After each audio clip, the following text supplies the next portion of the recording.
महारानी लक्ष्मीबाई के बारे में तो हम सब लोग जानते हैं दोस्तों। उनके जीवन से उनका जीवन हमारे लिए एक प्रेरणादायक है। एक अदम्य साहस की उनकी कहानी है कि अपने प्राणों को न्यौछावर करते हुए इस देश की मिट्टी के लिए वो शहीद हुए। अंग्रेजों से उन्होंने लोहा लिया। आज मैं आपके सामने एक ऐसी ही नारी शक्ति की कहानी लेकर आया हूँ, जो इतिहास के पन्नों में कहीं दब के रह गई है। एक ऐसी कहानी जिसमें एक नारी शक्ति मोहम्मद गोरी जैसे दरिंदे को भागने के लिए मजबूर कर देती है।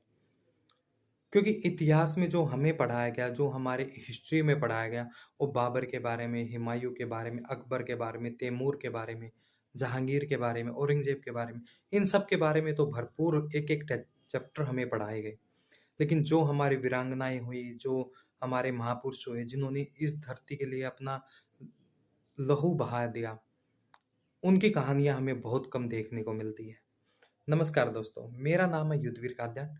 प्लीज़ अगर आपको मेरा कंटेंट, मेरी कहानी पसंद आती है तो मेरे चैनल को सब्सक्राइब ज़रूर कीजिएगा। 1178 का साल था। गुजरात के सोलंकी राजा अजयपाल का निधन हुए 7-8 साल हुए थे और उनके निधन के बाद उनके बेटे, जो कि 10 साल के थे, वो सिंहासन पर बैठे थे और प्रत्यक्ष अप्रत्यक्ष रूप से उनकी माताजी नेकी देवी वो राज्य को चला रही थी। नेकी देवी जो कि गोवा की राजकुमारी थी और गुजरात की महारानी थी। तो इसी का फ़ायदा उठा के मोहम्मद गोरी, जो कि मुल्तान जीत के आगे बढ़ रहा था और गुजरात से 40 किलोमीटर पहले शिविर डाल के महारानी को संदेश पहुंचाता है कि आप सरेंडर कर दीजिए, आप आत्मसमर्पण कर दीजिए, हम खून खराबा नहीं करेंगे, जो भी आपकी धन संपत्ति है वो हमें दे दीजिए।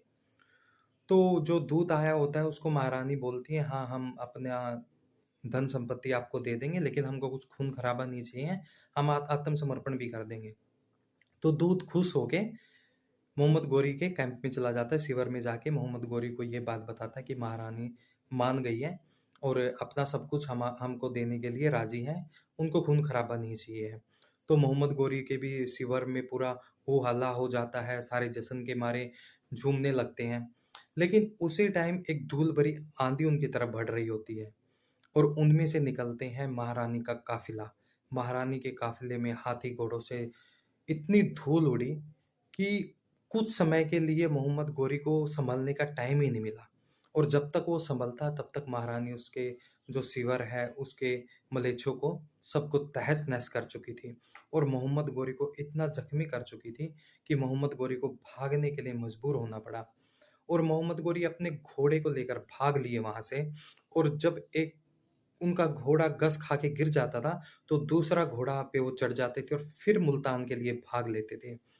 उन्होंने अपनी सैनिकों को, अपनी सेना को सख्त हिदायत दे दी थी कि मुल्तान से पहले, जहाँ पे हम कब्ज़ा करके आए हैं, उससे पहले हम आप लोगों को रुकना नहीं है, वहीं पे ही आप लोगों को जाना है।